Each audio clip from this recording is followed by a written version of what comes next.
अस्सलाम वालेकुम व्यूअर्स। आज मैं आपके लिए बिल्कुल बाज़ार जैसी क्रिस्पी फ़िश फ्राई की रेसिपी लेकर आई हूँ। अक्सर जब हम घर में फ़िश बनाते हैं या तो फ़िश फ्राई करते वक्त टूट जाती है या तो ऑयली हो जाती है। इस वीडियो में कुछ ऐसे टिप्स एंड ट्रिक्स बताऊंगी, जब भी आप घर में फ़िश बनाएंगे ना ही फ़िश फ्राई करते वक्त टूटेगी, ऊपर से क्रिस्पी, अंदर से सॉफ्ट नरम जूसी फ़िश बनेगी। तो चलें शुरू करते हैं। ये मैंने साबुत मसाले लिए हैं। इसमें साबुत धनिया है, ज़ीरा है और अजवाइन है, चिली फ्लेक्स है और साथ में 1 चम्मच कसूरी मेथी है। इन सब मसालों को हम रोस्ट करेंगे, चलाना बिल्कुल भी नहीं। खुशबू आने लग जाए तो फिर हम इसको ठंडा करके पीस लेंगे। दरदरा सा पीसना है, बहुत बारीक आपने इसको नहीं पीसना। अब इसको प्लेट में निकाल लेते हैं। तो अब हम नेक्स्ट स्टेप की तरफ चलते हैं।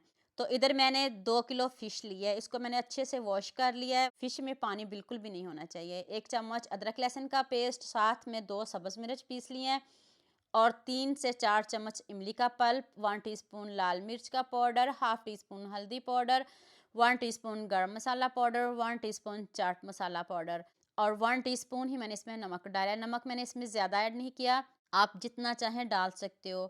2 चम्मच बेसन और 1 चम्मच कॉर्नफ्लोर काफ़ी है, इससे ज़्यादा नहीं डालिएगा। आप इसका पेस्ट बना के भी डाल सकते हो। अब हमने जो रोस्ट मसाले किए हैं वो सारा ही मैंने मसाला इसमें डाल दिया। वो ज़्यादा नहीं था, 2 किलो फ़िश के लिए काफ़ी था। और अब हम इसको अच्छे से मिक्स कर लेंगे। ना कोई इसमें अंडा डालेंगे, ना पानी डालेंगे, कुछ भी नहीं डालना आपने। बस आपने इस मसाले को अच्छे से फ़िश के ऊपर कोट कर लेना है। हल्दी थोड़ी-सी मुझे कम लग रही थी, थोड़ी-सी मैंने हल्दी कलर के लिए ऐड किया है। आप इसकी जगह फूड कलर भी डाल सकते हो, लेकिन डालने की ज़रूरत ही नहीं है। तो अब आप इसको ओवरनाइट भी छोड़ सकते हो। मैंने इसको 2 से 3 घंटे छोड़ा है। 2 से 3 चम्मच लेमन जूस ज़रूर ऐड करिएगा, इससे बहुत अच्छा फ्लेवर भी आता है।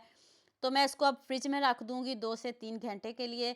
आप मुझे जल्दी से ये भी बता दिया मुझे किन-किन मुल्कों और किन-किन शहरों से देख रहे हैं। मुझे बहुत खुशी होती है जब आपके फ़ेसबुक और यूट्यूब पर खूबसूरत से कमेंट पढ़ती हूँ।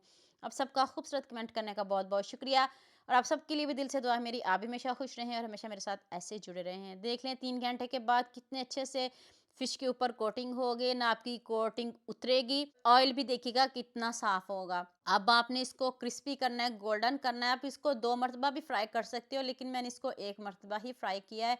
कोई भी इसमें पानी नहीं है, कुछ भी नहीं है।